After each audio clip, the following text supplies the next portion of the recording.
Class 10 maths का chapter 4 quadratic equations का example number 15 आज हम लोग सीखने वाले हैं स्टूडेंट। इस क्वेश्चन में आपसे कह रहा है a motor boat whose speed is 18 kilometre per hour in still water. ठीक है, ठहरे हुए पानी में एक मोटर बोट की स्पीड जो है 18 किलोमीटर पर आवर है। ठीक है, टेक्स 1 आवर मोर, 1 घंटा अधिक वक्त लेती है to go 24 kilometre upstream. जब अप स्ट्रीम की तरफ जाती है तो 1 घंटा अधिक वक्त लेती है। ठीक है, then to return downstream, और फिर रिटर्न डाउन स्ट्रीम की तरफ जब जाती है यानी नीचे की तरफ जब जाती है टू द सेम स्पॉट, यानी कि उसमें भी 24 किलोमीटर की डिस्टेंस ट्रेवल करती है। ठीक है, लेकिन इसमें अप स्ट्रीम की तरफ 1 घंटे अधिक वक्त लेती है। Find the speed of the stream, यानी कि स्पीड ऑफ स्ट्रीम हमें फाइंड करना है। तो ये सिंपल सा क्वेश्चन है गाइस, लेकिन ये एग्जाम में बार बार पूछे जाते हैं, बहुत इंपॉर्टेंट क्वेश्चन है। ठीक है, तो हम लोग इस वीडियो में अच्छे से सीखते हैं। देख लीजिए गाइज, इसमें मोटर बोट की बात कर रहा है। ठीक है, और फिर अप स्ट्रीम डाउन स्ट्रीम के बारे में बातचीत कर रहा है, तो ये हमें समझना बहुत ज़रूरी है। ठीक है, तो देख लीजिए गाइज, मैं आपको बताना चाहूँगा जैसे कि ये क्या है। मान लीजिए कोई रिवर है। ठीक है, ये क्या है, वाटर है। ठीक है, स्टिल वाटर है, यानी कि ठहरा हुआ पानी है, रुका हुआ पानी है। ठीक है, तो हम इसको क्या बोलेंगे, डाउन स्ट्रीम। ठीक है, इसको डाउन स्ट्रीम बोलेंगे। क्यों बोलेंगे डाउन स्ट्रीम? तो देख लीजिए आप यहाँ पर, जिस तरफ पानी का बहाव है उसी डायरेक्शन में बोट जा रहा है, तो इसका मतलब है कि वो डाउन स्ट्रीम की तरफ जा रहा है। ठीक है, तो जब ये डाउन स्ट्रीम की तरफ जा रहा है, समझ में आ गया आपको। और इसको बोलेंगे हम up stream. Up stream, up stream क्यों बोलेंगे गाइस? तो देख लीजिए, पानी का बहाव तो नीचे की तरफ है। ठीक है, लेकिन जो बोट है अपोजिट डायरेक्शन में जा रहा है, यानी कि इस तरफ जा रहा है, तो परेशानी तो होगा ही होगा। नीचे से ऊपर की तरफ जाइएगा तो परेशानी होगा, लेकिन ऊपर से और नीचे की तरफ जाइएगा, जिस तरफ पानी का बहाव है उसी तरफ जाइएगा, तो आपके साथ क्या होगा, मान लेते हैं कि ये x है। ठीक है, जैसे कि आपसे क्वेश्चन में कह रहा है स्पीड ऑफ द स्ट्रीम, तो ये मान लेते हैं कि x है स्पीड ऑफ स्ट्रीम। ठीक है, ये क्या है, स्पीड ऑफ स्ट्रीम है, स्पीड ऑफ स्ट्रीम। इसका मतलब ये हुआ, ये एक स्पीड ऑफ स्ट्रीम है जो इसके साथ जुड़ जाते हैं। ठीक है, जिस तरफ पानी का बहाव है उसी तरफ अगर ये बोट जा रहा है तो ये आराम से जल्दी पहुंचेगा। ठीक है, लेकिन पानी का बहाव इस तरफ है और बोट जा रहा है अपोजिट डायरेक्शन में, तो इसे वक्त तो लगेगा ही लगेगा। ठीक है, तो ये बोट की स्पीड 18 किलोमीटर पर आवर है। अप स्ट्रीम की तरफ जाती है, 24 किलोमीटर डिस्टेंस ट्रेवल करती है। ठीक है, और 1 घंटे का अधिक वक्त लेती है। समझिए इस क्वेश्चन को अच्छे से। ठीक है, ये जब ऊपर से नीचे की तरफ आती है तो ये भी 18 किलोमीटर पर आवर बोट की स्पीड है। ठीक है, और ये भी 24 किलोमीटर का डिस्टेंस ही ट्रेवल करती है। सेम स्पॉट लिखा हुआ है ना यहाँ पर, सेम स्पॉट। ठीक है, तो ये भी 24 किलोमीटर का डिस्टेंस ट्रेवल करती है, लेकिन ये 1 घंटा अधिक वक्त लेती है। समझ में आ गया? तो इसका मतलब ये है कि मान लीजिए ये 24 किलोमीटर डाउन स्ट्रीम की तरफ ये बोट ट्रेवल करती है, तो इसको 4 आवर का वक्त लगता है मान लीजिए। तो इसको कितने वक्त लगेंगे? तो इसको 5 आवर लगेंगे। 5 आवर ही तो लगेंगे। ठीक है, क्योंकि ये 1 घंटा अधिक वक्त लेती है। ठीक है, समझ में आ रहा है आपको? यानी कि 5 में से हम 4 घटाएंगे तो 1 आएगा। ठीक है, समझ में आ गया? ये 1 आएगा ना, 5 में से हम 4 घटाएंगे तो 1 आएगा, तो 1 आवर हो गया। ठीक है, तो इसका मतलब क्या है गाइज, कि हमें अप स्ट्रीम में से डाउन स्ट्रीम को घटाना होगा। ठीक है, समझ में आ गया? अब यहाँ पर आप समझ लीजिए, आपको पता होगा एक फॉर्मूला होता है टाइम का, ये फॉर्मूला इसमें लगेगा। टाइम का फॉर्मूला आपको पता होगा या आप भूल गए होंगे? फॉर्मूला होता है डिस्टेंस डिवाइड टाइम, ये फॉर्मूला होता है। लेकिन किसी ने क्या खूब फॉर्मूला दिया है, बहुत बढ़िया है। आप देख लीजिएगा तो आपको लाइफ में कभी भी वह फॉर्मूला आप नहीं भूल सकते हैं। ठीक है, DST, बहुत अच्छा किसी ने ये फॉर्मूला दिया है, आपको याद होना चाहिए, नहीं तो आप याद कर लीजिएगा। देख लीजिए, डिस्टेंस का फॉर्मूला क्या होगा, स्पीड इनटू टाइम। ठीक है, डिस्टेंस का फॉर्मूला होगा स्पीड इनटू टाइम। अगर टाइम निकालना हो तो डिस्टेंस डिवाइड स्पीड। देख लीजिए, टाइम के लिए डिस्टेंस डिवाइड स्पीड। ठीक है, अगर स्पीड फाइंड करना हो तो डिस्टेंस डिवाइड टाइम। ठीक है, तो बहुत अच्छा ये फॉर्मूला है ना। ठीक है, तो अब आपको तो पता चल गया कि अप स्ट्रीम में से हम डाउन स्ट्रीम को घटाएंगे।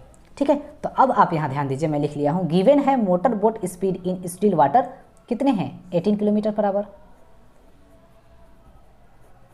ठीक है, लेट कर लिए स्पीड ऑफ स्ट्रीम कितने हैं, x किलोमीटर पर आवर, यही हमें फाइंड करना है।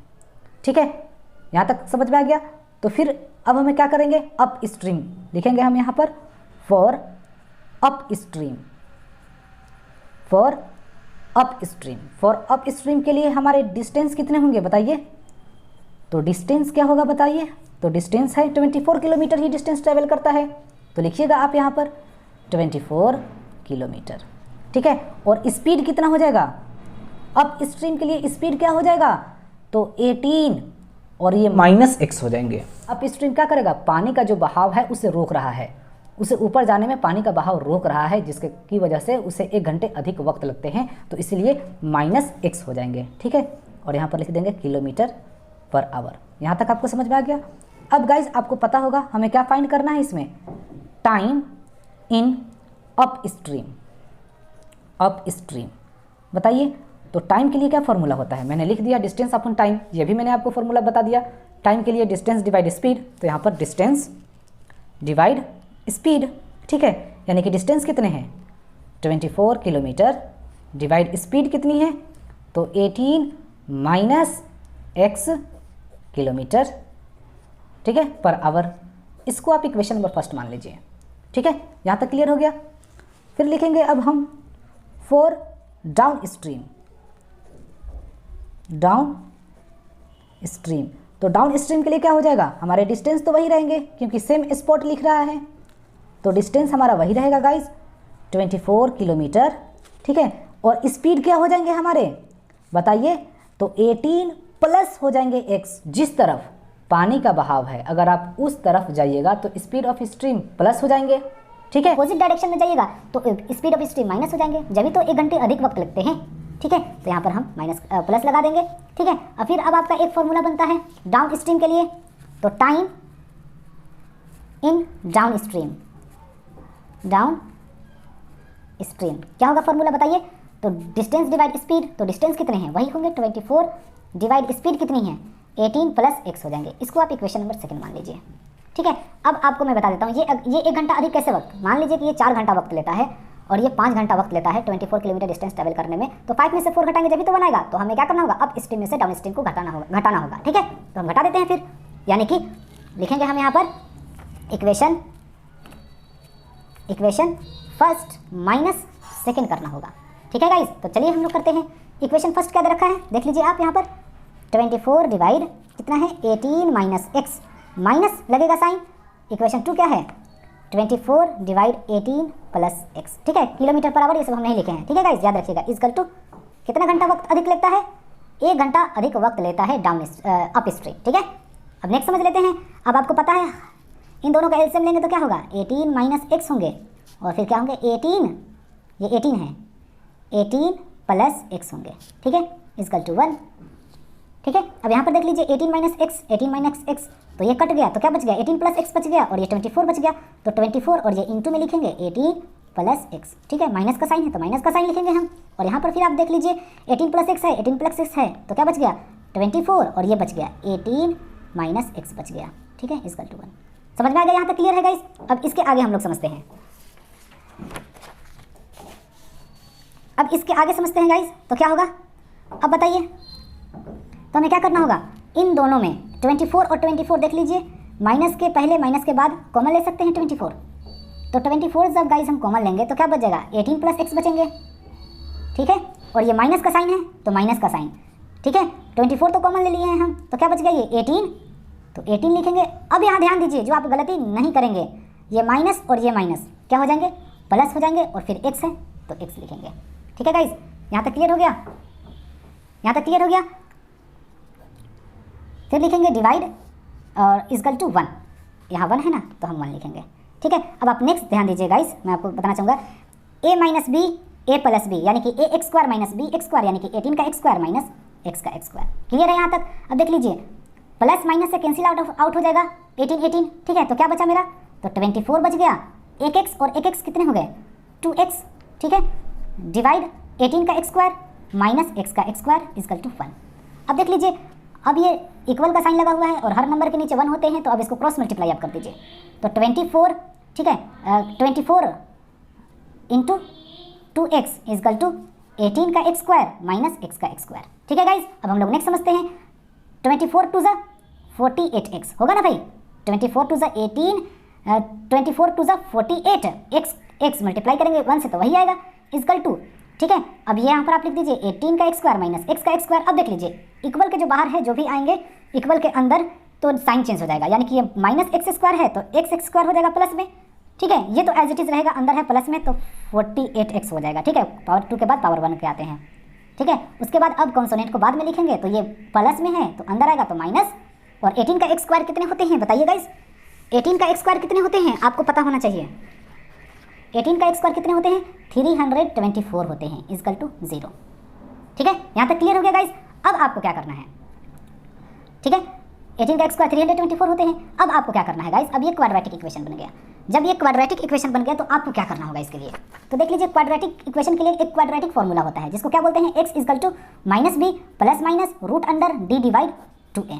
ठीक है, तो हमारे इस क्वाड्रेटिक इक्वेशन में आप यहाँ ध्यान दीजिए, इस क्वाड्रेटिक इक्वेशन में हमें b a का वैल्यू तो मिल ही जाएगा। देख लीजिए a का वैल्यू क्या होगा, जो x स्क्वायर के कोफिशिएंट होते हैं वही a का वैल्यू होते हैं, तो कुछ नहीं है तो यहाँ 1 है तो 1 हो गया। ठीक है, b का वैल्यू क्या होगा, यानी कि x के कोफिशिएंट को b कहते हैं तो 48 हो जाएंगे। ठीक है, और c हमारे क्या होंगे बताइए, तो माइनस 324 हो जाएंगे।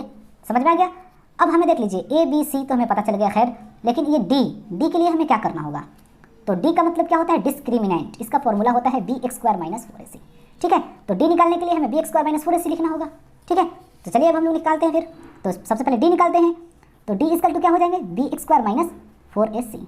ठीक है, b कितना है हमारा, तो 48 है, तो 48 का x square minus 4 into a का वैल्यू क्या है 1 इंटू c का वैल्यू क्या है गाइस, तो माइनस 324। यहाँ तक क्लियर है गाइस, आपको समझ में आ गया। अब आपको क्या करना होगा, 48 का x स्क्वायर कितने हो जाएंगे, तो आप मल्टीप्लाई यहाँ पर कर लीजिए।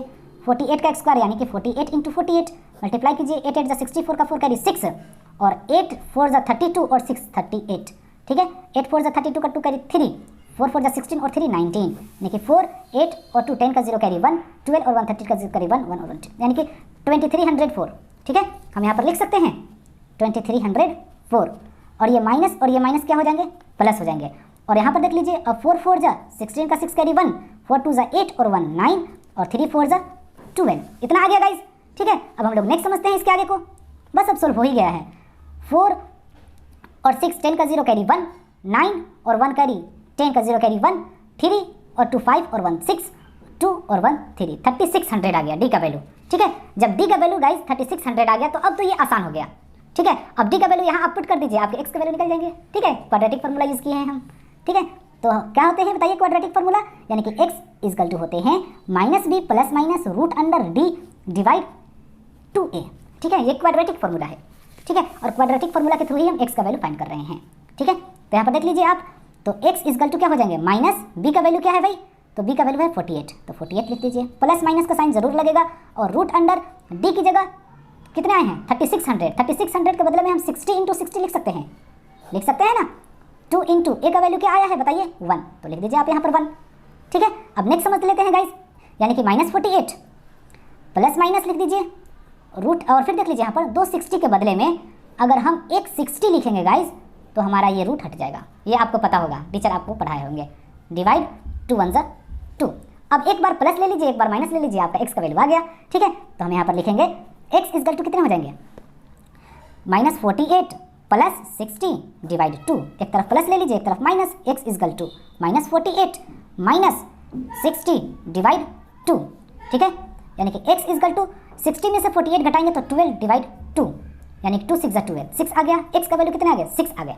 ठीक है, अब इसको देख लेते हैं हम, एक्स इजकल टू माइनस और दोनों को जोड़ेंगे तो कितने आ जाएंगे 108 डिवाइड 2, यानी कि ये देख लीजिए गाइज, ये निगेटिव आ गया। ये जब निगेटिव आ गया तो इसको हम क्या लिख देंगे, इग्नोर लिखेंगे। क्यों इग्नोर करेंगे, तो आप याद रखिएगा किसी भी चीज़ का स्पीड डिस्टेंस निगेटिव नहीं होते हैं। ठीक है, तो इसीलिए ये हम नहीं लिखेंगे। समझ में आ गया। तो आपका एक्स का वैल्यू क्या आए हैं 6, तो इस 6 आए हैं, तो आपका जो मुझे फाइंड क्या करना था guys, speed of the stream, यानी कि स्पीड ऑफ स्ट्रीम जो हम एक्स लिए थे तो वो हमारे कितने हो जाएंगे, स्पीड ऑफ स्ट्रीम कितने होंगे, स्पीड ऑफ स्ट्रीम बताइए कितने होंगे गाइस 6 किलोमीटर पर आवर, और यही हो गया गाइस आपका